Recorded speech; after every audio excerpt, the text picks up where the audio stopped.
You're listening to the Missionary Perspective Podcast with veteran missionaries Erik Johnson and Joshua Mead. We're glad you could join us.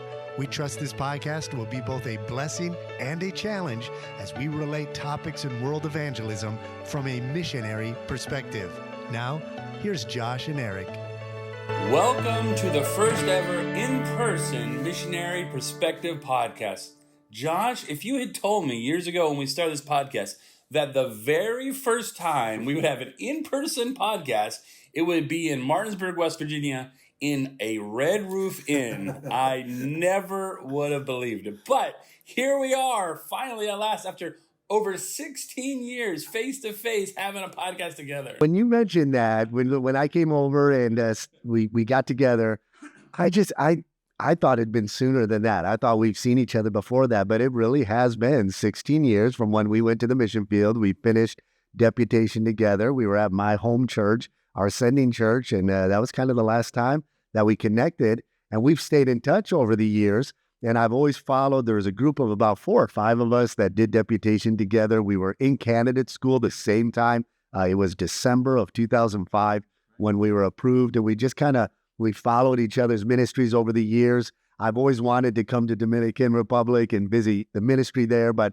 I've always stayed up to date. We've stayed in touch. But then with the podcast, just really allowed us to reconnect and stay in touch that way. And I had thought somewhere along the way we reconnected, but a lot of you do shorter deputations, go back, or furloughs, go back and listen to those episodes. We've covered all of that already. And sometimes we'll do longer, sometimes shorter, but we've just never been able to cross paths. And so here we are. Now, did you grow up in this area? I did. I was born in Maryland, but grew up majority of my years here in Martinsburg, West Virginia. And it's just along the Eastern Panhandle line. So it's technically West Virginia, but we're kind of in between Virginia and Maryland, Pennsylvania, but it's still very much West Virginia. If you just go down the road to Walmart, you will be sure of that. Yeah, exactly.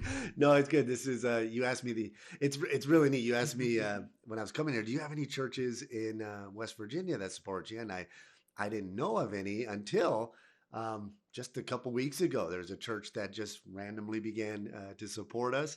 And as I'm driving here, I passed the city they're in. I thought, hey, they're here in West Virginia. I didn't realize they were in West Virginia. I knew what city, but I never put 2 and 2 together. So I don't get to West Virginia a whole lot, but we have several churches in the DC area that support us.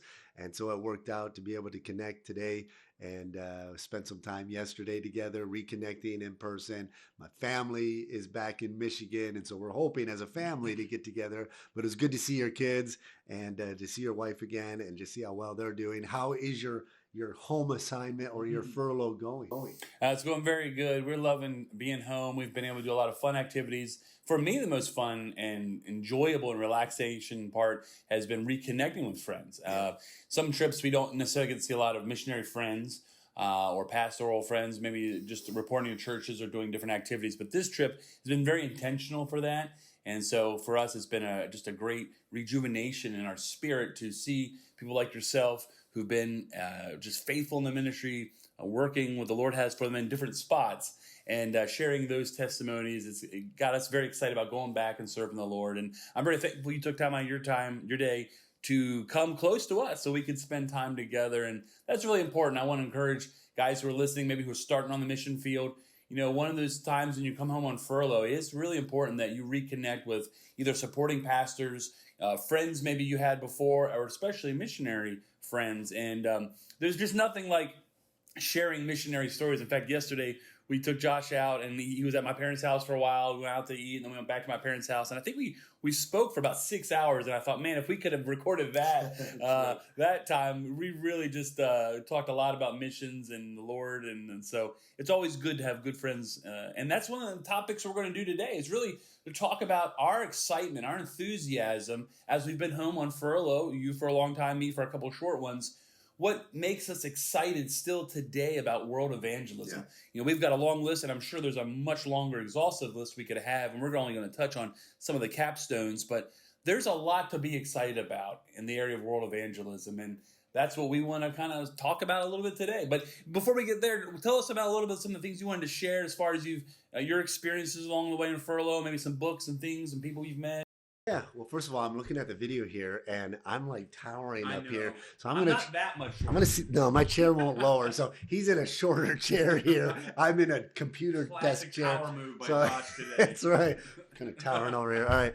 Our little makeshift studio here. Yeah, and that's too. I'm excited about the topic today. We're just going to kind of talk about our experiences with home assignment, and we're not getting into like we did in our last furlough video, talking about some of the technical aspects and raising funds and doing videos and things like that. We're going to talk about what we enjoy about it and just kind of what, personally you enjoy about coming back, traveling throughout the States. And I would say things like this, like you mentioned, just being able to connect with other missionaries is a big one, and being able to connect with you and your family. And I love it when we travel, Eric. I love when we're in a mission conference, and I maybe visit more mission conferences than you do, because sometimes when we come back, we're on longer stretches.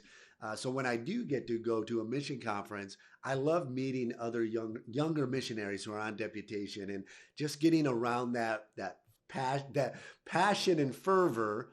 And, as a veteran missionary, which I guess we are, we've been on the field for, almost 2 decades we've been doing this.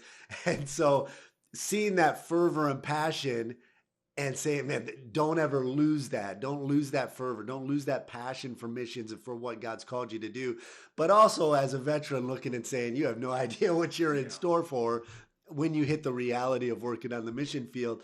But just being able to encourage them that, whatever trials you've been through, whether personal trials or just trials that come along with just simply working in a foreign field, being able to encourage those that we meet who are on deputation, raising support, that you are going to face some difficulties and adjustments, but it's worth it if you'll maintain that enthusiasm, that excitement.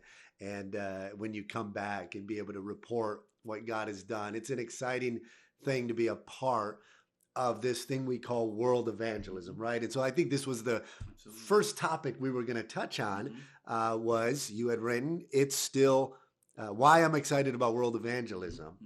It's still the hope for mankind. It really is, right? Now we see, and we were talking about this last night, there are a lot of missions that do under the category of world missions or world evangelism. There are a lot of missions that are doing works in developing countries. They have personnel there, and they are engaging in a lot of humanitarian or social, social activities, social helps, development. Now, I think those are a good thing. When I look at the ministry of Jesus, I see that he would heal people, and he addressed people's medical needs by bringing healing, and he would feed people. And so he addressed those humanitarian aspects, because we are people with needs. We are human beings who have areas in our life that need to be addressed. And a lot of times, if you want to share the gospel with somebody, you need to reach them through their need, because many times in developing countries, people aren't as concerned maybe about thinking about eternity when they're just trying to survive and eat tomorrow, live another day. So I think that those outreaches, those type of that aspect of world evangelism is important. But I've noticed, and I think maybe you see it as well, that there's kind of been a move where a lot of missions, and maybe it's people not responding in world evangelism, or not many people responding in difficult areas, getting saved, that's almost become the primary emphasis rather than church planting and seeing churches planted. What do you mean by world evangelism, the hope of mankind? Does that include addressing people's needs, or is it simply they just need Jesus and then we move on and not help with any of those humanitarian areas? I wanted to try to approach it maybe that way. So I think when it popped in my mind, I was thinking of maybe even a little bit further back, thinking about when we turn on the nightly news, we read the internet headlines, I think we can be very discouraged by what's going on in the world, maybe even more so than ever. Wars, rumors of wars, difficulties. If you go into these third world countries, seeing the difficulties people face. But as a believer, understanding as times get more difficult, the message of Christ, the message of the cross is still the only hope. As we come up with new ideas, and as you mentioned, there's nothing wrong with meeting physical needs. I've even been more encouraged lately as we've branched out in some different things in the Dominican of using that compassion that we have for lost people by meeting those physical needs. And it definitely has its place. But what I'm talking about is just that spiritual need is that as everyone in the world to this day is seeking after different things to give them peace, to give them contentment, give them joy. And we know everything in this world that's man-made will never fulfill that. And as we come up with new methods of everything in our world, the preaching of the cross, the preaching of Jesus Christ is still that hope.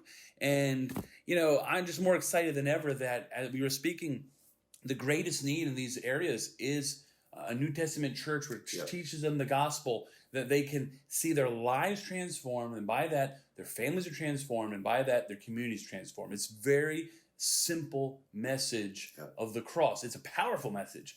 But oftentimes, and you and I are people, I would like to think in most ways, are the cutting edge of a lot of different things when it comes to missions and methods and ideas and philosophies. We aren't necessarily stuck in our ways by any means.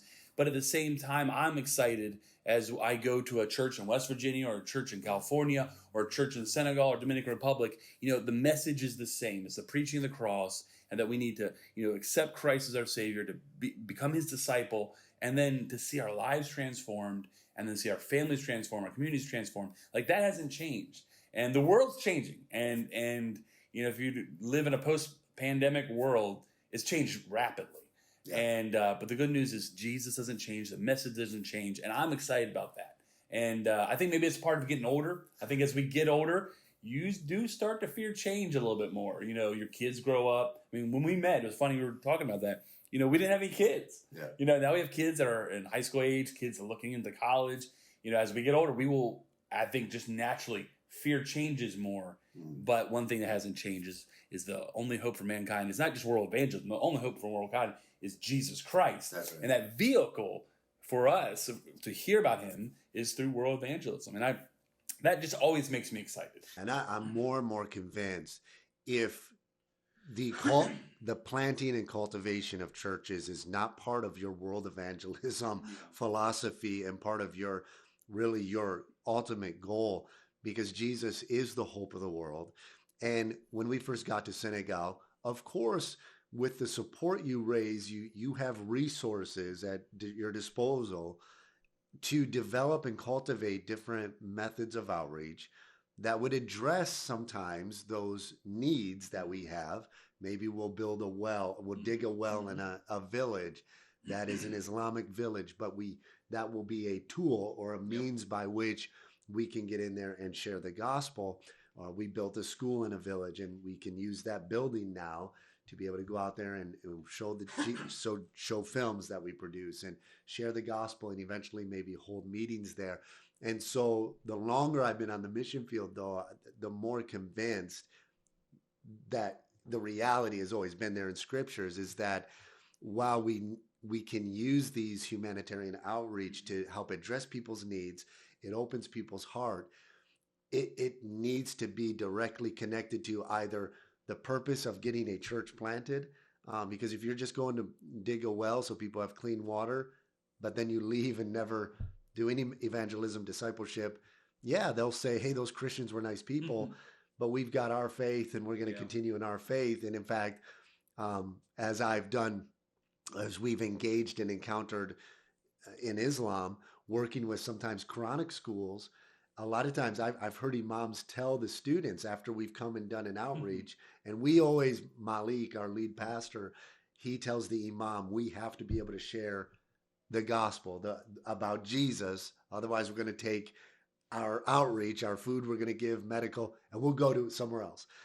So we have that conviction that we're not going to just feed you, and we're not just going to help address these needs unless we can share why. And I'm glad we have a pastor in Senegal who has that conviction that we need to be able to share the love of Christ. Because what has happened, he said, was ministries would come in, do those humanitarian outreach maybe feed those kids and then leave. And then the imam would get up and say, see how Allah provided even through the infidels.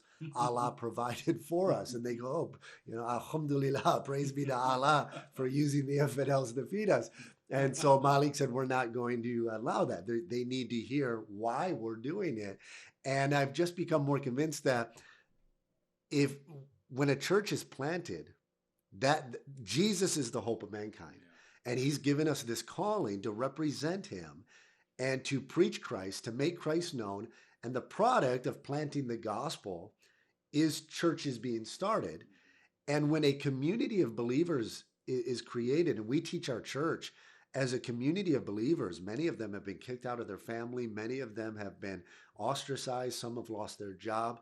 And so we have to band together as a family. And when you read the book of Acts, how everybody had all things common, that those who had a little bit more were able to help those who had nothing. You see this little economy, even if it's a small church, this economy of a family of followers of Christ who have a passion to see their family and friends saved, but they're taking care of each other in a way that Muslims within the Islamic community, they take care of each other. But then they see, wait a second, we cut you off from everything. We've shamed you, all this and that. And you've still banded together. And there's this little community of like heaven on earth is what it's supposed to be, really, taking care of one another. And that's how a community eventually, as that grows, that's how needs are addressed, not just from the missionary bringing in resources, but when lives are transformed and the church learns within the field, how on the field you're in, wait, we have a responsibility one to another. It's not just the missionary who's the bank here, who has money that I can go to draw from. We need to take care of one another. And so every outreach, we were talking about this last night, every time we help somebody who comes to us with a need, we always pass through our church. When we did the medical mission outreach, it was a outreach of the church. It wasn't the outreach of the missionary. The church was involved, and I love that medical mission outreach does that. They partner with local local churches. I love that philosophy because when they leave, it's not like, these guys from the States came in, they did a great job, and we're thankful for it. But the long-term impact, you won't see long-term impact or transformation unless there's nationals on the ground, a church on the ground that's going to continue to cultivate that open door. So I love being a part of World Evangelism because of that partnership, the partnership with those who have sent you, are supporting churches through when they come on the field. You host a lot of teams. We have about 4 or 5 teams lined up this year. I love the partnership of being able to give our supporters a taste of World Evangelism and to come in and experience what it's like to do what they're doing on the States, only in a cross-cultural context. And I love it when they realize it's the same as what we're doing. Yep. And a lot go back even more in passion, to go back and get more involved in their local church and to get more involved in outreach in their local areas. A lot of people will come and say, hey, we actually have needs in our area. We've got poor people. We've got people in needs. And so let's step up our game on, stateside. And then when that's processed through the local church, then the church begins to strengthen the community. Needs are met. But what's most important is lives are transformed by the gospel of Jesus Christ. We're going to talk a little bit later about things we're excited about, maybe more in intricate ways like creativity and technology. And those things do excite me. We'll talk about that a little later. But the one thing that doesn't change is the message of Jesus Christ and the cross. And I think as we get older and maybe as the world is spinning around us and things are changing, there's just a great comfort and peace knowing that, there's a simplicity of what we need to do as missionaries. There's complications that arise about being a missionary and staying on a mission field and building a work, but the message is not. I'm thankful that, the message of, forgiveness of sins and finding peace in Jesus Christ is still the same. And it is true when groups come, there's almost, I don't know what they expected before they came, but it's very, very I don't know if funny is the right word, but just it's always whimsical, you might say, when they're like, "Wow, you sing Victory in Jesus, but in a different language," or you do church very much like we do, and it's like, well, it's New Testament, it's the Bible, and so we're going to do it in maybe a different cultural context, and there are changes like that, but in its simplicity, it's done the same way, and same way we do church. That's just kind of the manifestation of what's coming through the gospel, being preached and taught and discipled, and really just becoming mini Christ. And so for me, that's one of the very exciting things about coming home on deputation and having been on the mission field for so long, coming to churches, good churches, and being refreshed and saying, wow, it's the same message. So maybe transitioning to the second part, one of the things that has brought excitement to me is that God's still calling young people to the mission field. And young people are still responding. We may feel young in our spirits, but we're not as young as we used to be. When we first met, I was trying to do the math. I think you were like 24. I think I was like 27. You might have been 23. No, I was 23. 23. I was 27. That was many moons ago. And, though we still have vigor and love and for the Lord and we want to keep going, I think we understand as you get older, there are limitations and you have to be replacing yourself. And so I think we know in a simple mindset, it wasn't that God never stops calling people. But as a veteran missionary, it does get you excited. It gets me excited when I see young people, young couples, young ladies, young men responding to the call to go to places. And oftentimes, I don't know what it is about this new generation, oftentimes very difficult areas. It's not necessarily, we think sometimes this generation gets a bad rap for wanting all the creature comforts and things like that, but even being willing to go to very difficult areas. And so what have been some of your experiences? You're on the road quite often in these maybe universities and meeting young people. How has that been an encouragement to you? I've been excited to see with the younger generation, and this has always been when we got to Senegal, as we begin to see needs that we have that I would love to see addressed. In other words, I'd love to have men and women coming to join the mission work there that have specific skill sets that can help fill a gap. But I'm convinced you need to know your call of God. If you're a young man and you're going to go to the mission field, you need to know that you have a calling. I think Paul spoke to that when he said, the Lord separated me from my mother's womb. In other words, I think, and we were talking about this last night, I think God is still calling young people, and calling in general. I'll share in a minute. There's a couple that's at retirement age that are coming to work in Gambia and Senegal, and I'm really excited about that. I'll share that in a minute. But I'm excited for some of the young people I've met as I've traveled, who have, for example, media is. So I think the way we talked about last night, the way I worded it is I'm convinced with Islamic evangelism specifically, and that's what we work in, that I think you'd be far better off having nobody come to get in the work than having the wrong person come. Absolutely. There are definite challenges and there are definite obstacles that you have to face trying to work in Islamic evangelism. And I really feel like Islamic evangelism is kind of like the last frontier of world evangelism that we haven't addressed. And we're getting there. I'm meeting more and more people. I've seen a tone shift from when we were in the field. College, I was in college when 9/11 happened. Yeah. We raised support. Our first couple furloughs, I would have discussions with well-meaning Christians who prefaced it with, I know I'm supposed to love all people, but they say I have a real hard time loving Muslims. And I get it. If you're a patriotic American, you sometimes blur the lines between patriotism and you see people who hate our country blur the lines with you're called to love and have compassion on those who are our enemies. So I get that. But with what I've seen with Islamic evangelism is there are challenges. And it's really like the Wild West of missions. You can't come in, I feel this way, you can't come into Islamic evangelism with kind of preconceived notions of how missions is supposed to be done. You can't come in with this box of this is how it's supposed to be done, this is how we're going to do it. Now, I think Charles Keene wrote a book years ago called Thinking Outside the Box. What I appreciate about it is the box is a good thing. That's kind of like the frame of reference, basic principles that you need to follow that you don't compromise. And so what I always tell young people in Islamic evangelism, there are certain, you'll become, the deeper you get into Islamic evangelism, the deeper you get into being able to defend your faith, and you get stronger on certain doctrines.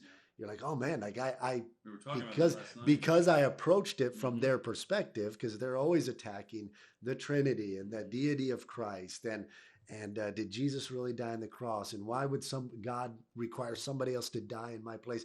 And as you're constantly addressing these, you're digging deeper into the scriptures, and you just become more grounded in your theology and in your doctrine. And so I think with Islamic evangelism, there's a depth, and I love it. I love how you can dig deeper into these doctrines that are necessary, and then you have to be able to kind of regurgitate them and spit them out in a way that's simplified for those who bring complex questions, but they don't want a complex answer. They want a simple answer. Otherwise, they just plug their ears and walk away. And so what I'm seeing is in our churches, I'm seeing people come. I've had so many people come to me this furlough and say, I have a Muslim neighbor. How do I reach them? One lady, she said, there's a mosque they just built in my neighborhood, and I've been circling it every day praying. What do I do to like engage them now? And I said, man, that's the first step. You pray. And so I've been meeting so many people in churches that are realizing Muslims are here and we need to engage them, not be fearful. And then I'm meeting a lot of young people that are really open to Islamic evangelism. And what I love about the younger generation is, I think they have that. There's still a pioneer spirit, because the ones who are open and surrendered to the call of God do kind of have more of that pioneer spirit. I don't think we're seeing as many young people surrender to missions as maybe we did in the past. But the quality of young person that is surrendering, and the passion, and then the skill sets that they have. I've met so many young people that are wanting to go to the mission field, and yet they have skills within media. They have skills with different areas that they've cultivated these different skill sets, because today with the internet, YouTube, you can learn any skill, right? You can learn to develop, and really without a college degree, you can really learn to do anything. And so I'm excited about the future of missions. And I'm excited to see how, I believe over the past couple decades, there's been a paradigm shift within the emphasis of world evangelism on the field. And that is, I think we're seeing nationals in a lot of places stepping out of the shadows, so to say, and taking the lead, but they still have limited resources. Right. And specifically, again, my frame of reference is Islamic evangelism. I've talked to a pastor who said, we have 11 imams. He's a missionary, spent 40 years on the field in North Africa. He said, we have 11 imams. Just with a Bible translation and a radio program, got saved and converted their mosque into churches. That's without a missionary on the field. So what do we need? Missionaries? Yes, they need to be trained. They need to partner with the nationals. God is at work in the Islamic world. Thousands are being saved. And now what is needed is somebody to come in and help to set up this structure in this kind of organic growth. It's like, man, God's at work. And so there's this field. It's like when Jesus saw the Samaritans coming out in John 4, and he told his disciples, I'm sending you to labor where you bestowed no labor. Other men have labored. You're entering into their labors. You're getting the easy part. I think we're about, and I'm, again, my frame of reference is Islamic evangelism. I think we're about to enter into that area that Jesus was talking about, the easy part. We are benefiting from at least 50 years in Senegal of men and women and families coming and laboring with very little fruit. And now he's bringing in other men. We're there, and others that are there with different skill sets than what the old school missionaries had, different approaches, but still the same biblical convictions. And we're seeing fruit that I think has been unprecedented in times past, not because we're doing anything differently than the old missionaries did. It's because they labored, and now we're reaping the benefits of that labor. Well, this may not be the perfect illustration, but think of it in this way. I mean, we don't fight wars the same way we did in World War II. If you remember the famous movies when they were storming Normandy, you'd have these guys and the walls would go down and they would mow them down, and hopefully some guys made it to the shore, and they took, and these were amazing men that had courage that you and I probably just can't fathom. Today we don't fight wars like that. We're very much more strategic. We have different useful weapons, and we can still win wars. And I think young people, it's not rebellious for them to have this new generation where they're asking good questions and they're getting different answers, and they're thinking, well, how can I reach thousands, if not tens of thousands or hundreds of thousands through some kind of media? And we're going to talk about that. I've been encouraged the last number of years. Our particular mission board, BIMI, has something called Camp Bimmy, where people come together and they learn from other missionaries like yourself and I, and they hear testimonies, they learn what it's going to be like, and they get encouragement. And for me to hear that this generation, the last 2 years, and I think even now this third year, is going to be some of the biggest Camp Bimmies they've ever had. And I know there are other organizations that have things similarly like that. That does give me encouragement, though it is true anecdotally when we aren't seeing as many missionary couples maybe out on the deputation trail. I think there is a quality of kids that are asking the right kind of questions, that when they do feel that call and they respond to it, I believe we're going to see some amazing successes in the next number of years. And that I think that's also something why Josh and I have always felt this need to even have this podcast, is that over the years we've gotten lots of questions from those kind of missionaries on the way, and we felt like maybe we didn't have as much mentorship. We did have some, but I think that is us, the 40s, 50s, 60-year-old missionaries. We need to be really going back to these generations and mentoring them, encouraging them, telling them they are going to be able to make it. There are going to be difficulties, but there is reward.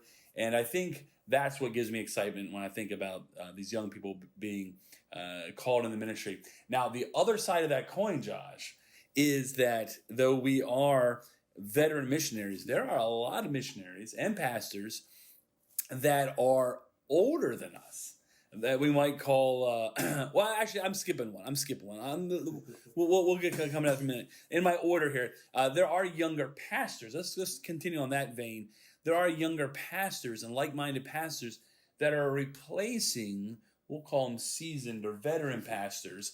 When Josh and I started Deputation Trail, we got to go into a lot of great churches that love the Lord, that are very successful spiritually speaking, missions-minded. And yet when we were in our mid to late 20s, a lot of these pastors were in their 50s and 60s 20 years ago. And as we have aged and come home on furloughs, I know there have been times we've discussed it where we might have even had some fears for those churches. How are they going to transition in their leadership roles? And for me, like I said, just anecdotally, going through our supporting churches, it's been such an encouragement the last couple of years to come home and meet pastors in their 30s and their 40s who have taken the baton from these veterans and made the transition in leadership and are staying on the, just great doctrine, great truth, and maybe even in some ways understanding the times and how people want to know from the Bible some answers that maybe the previous generations would just say, bless God, we're going to do it this way. And because of a previous, maybe World War II generation, people just obeyed. There are a new generation of Christians that I believe rightfully have the question to say, well, why do we do the church this way? Why do we have this principle? Why do we have this philosophy? And for me to be around many of these pastors now, to see them having taken those questions, giving right answers,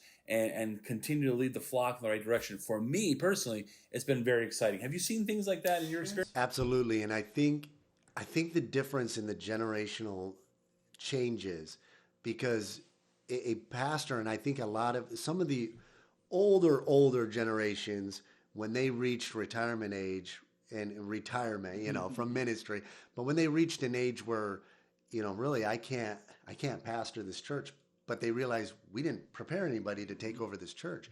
And so I think when they did bring in guys who eventually took it over, they had an awareness that I need to make sure I'm cultivating, preparing somebody. I was just in a church, Pastor Todd. You go back and listen to one of the most recent podcasts we did with Pastor Todd Harrison. He's not planning on retiring, or he's still young, but he's already planning on developing a young man. And his prayer is that he'll take the church one day. He's got that long-term vision to make sure there's a smooth transition. And what I love about when I say younger generation of pastors who are my age, 50s, maybe in their 30s, who are taking over the churches that have been supporting us for years, what I'm excited to see is that there's a mission heart of these pastors, because they're realizing, all right, if you go back a generation, if you went and knocked on somebody's door, said, hey, do you know if you're going to heaven? And they say, well, I know about Jesus and I know he died on the cross, and maybe they never made a personal decision, but you don't have to go through a whole theological training. They have a point of reference that right there you lead them to Christ. A lot of pastors I talk to, they're realizing we're knocking on doors and say, hey, did anybody ever tell you about Jesus? Who's Jesus? Right? I was just in a place in North Carolina, and we went to a door and they said, nah, what's Jesus? I don't know. Like, what's that all about? And it's just, I think pastors, this younger generation is realizing if we're going to impact our community, we need to become missionary. If we're going to reach America, we are in a postmodern culture where we've abandoned in our schools. It's already happened. It's too late. There's no going back. We are impacting and reaching a generation that has no point of reference of who Jesus is. And so you have to rethink how you're going to share the gospel even with somebody who doesn't even know what Jesus is all about. And our communities are becoming more diverse with immigration and influx of those from other cultures 100%. that pastors are realizing as well. Man, I need to figure out, how do I reach a Hindu? How do I reach a Muslim? So what I've loved since being back is seeing that mission spirit with the pastors. I've been invited, and at missions conferences I've gone to, I've been asked to either do a Q&A on Islamic evangelism. I'm going to a church in Canada, and they're going to do a seminar on Islamic evangelism that I've prepared a message on a Saturday. They'll invite churches in the area. Pastors are realizing we've got to be able to reach people, because the questions Muslims are bringing, we don't know how to answer. Like, what? How do we address this? And so I'm really excited about that. Just this heart of, hey, I love what our pastor in Senegal, what he would say. He would say, we love and appreciate what the missionaries in the past had done, but they're not here anymore. We need to step up and take the leadership now. And with that comes certain challenges, and there comes different perspectives while maintaining that identity in Christ, while standing on the same convictions. And I think the older generation, the seasoned pastors, I think many of them have come to accept, the younger generation, they might do things differently than we do them. But if you've trained them on the rock of Jesus Christ, those convictions are still there, but it's going to look different. We talked about this last night, Eric, would you agree? People don't understand the variety of flavor of Independent Baptist Church. You know, when you think Independent Baptist, a lot of times you think, every church is like my church. That is not the case. I would venture to say, the Independent Baptist Church is probably the most diverse range of style of churches while maintaining similar convictions, right? Absolutely. And I love that, because I think that's as close to that is biblical Christianity, the unity and the diversity, right? Well, it's funny you're mentioning this, because the diversity, 20 years ago, I was living in Northern Virginia before we were missionaries, and that area is very close to Washington, D.C., and it was very diverse. And in fact, I was a minority in my neighborhood. It was from India, it was from Pakistan, right. It was from just other parts of the world, Ethiopia. And so I understood that when I was called to the mission field, the great need. Well, that was in a very suburban, close to a metro area. My in-laws live in rural, it's less rural now, but rural Georgia. And that world, that immigration, just the people from moving to different countries, has come to the rural areas. When we used to preach, I know I used to have this challenge when I would go into a church where I knew the median age was going to be 67. Right. And it was hard to think, well, how am I going to encourage these people to go be missionaries? I know they're not going to be able to go do that physically. Well, nowadays it's not that difficult at all to explain to someone, listen, you live close to somebody who's come from another part of the world, who, as you mentioned, if they know the name of Jesus, they've heard it maybe as a curse word or some kind of, they have no concept of who he was and what he was about. And, but I was thinking about people who have encouraged young pastors. For instance, my father-in-law, doesn't speak any other languages. He has visited us on occasions, but is a very much a person who lived in his area of Georgia. Well, he goes out now when he has door hangers and he'll go out and do evangelism. If he meets someone, and he's a pretty guy, not very much an extrovert, but he will take opportunity. If he sees someone who's Hispanic, he'll try to talk to them, and then he'll make that connection that, oh, my kids are missionaries in the Dominican Republic, and I bet he never dreamed that he would be going to that length there in Jefferson, Georgia. Right. And I think that's the way that younger pastors are seeing that, not only for worldwide missions, people like you and I who get on airplanes and go to other places, but that the worldwide evangelism starts there at home, and the mission field has come to these local churches.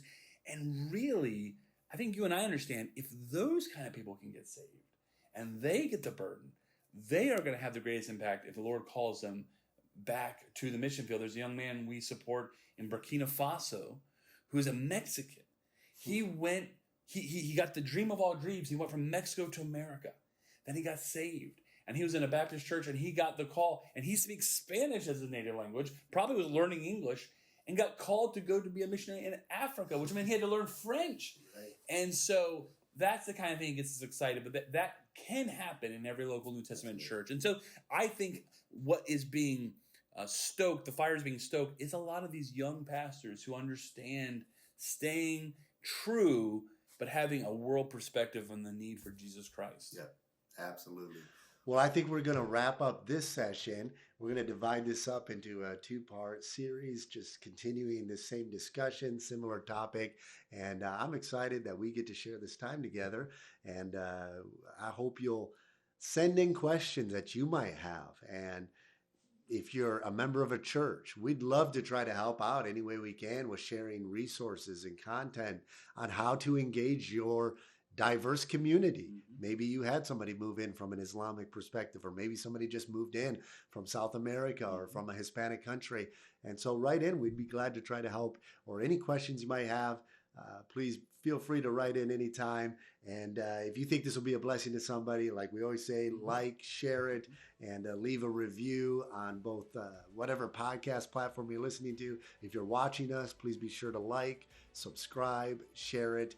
And we want to try to be a blessing to as many people as we can. And tell us what excites you about world evangelism. Yeah. We want to. I'm sure there's an exhaustive list that we can compile. We want to know why you're excited about telling others about Jesus Christ all around the world. We'll be sure to tune in next week as we continue this discussion on what we're excited about right now in the current age of world evangelism, reaching people and the world for Jesus Christ. This is Josh Mead here in Martinsburg, West Virginia. And Erik Johnson. Glad to be back in the Hillbilly State. God bless. Have a great day.